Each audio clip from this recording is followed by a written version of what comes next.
Siamo al centro Canoa Club di San Giorgio, una realtà sportiva di qualità che ha lasciato un segno profondo non soltanto nel territorio, ma che ha avuto anche dei riscontri internazionali.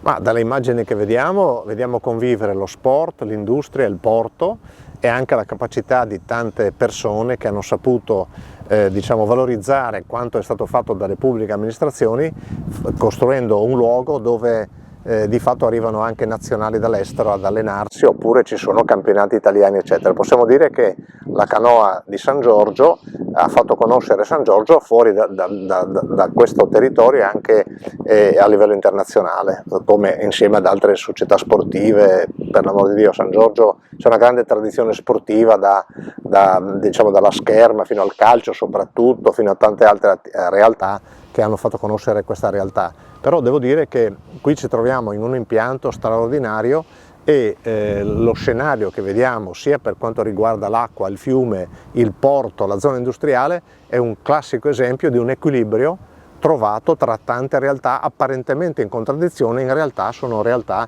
che convivono in maniera assolutamente pacifica e soprattutto anche dinamica, per cui riescono a valorizzare tutte le potenzialità. Mi sentirei di dire una cosa, ma la formulo come domanda.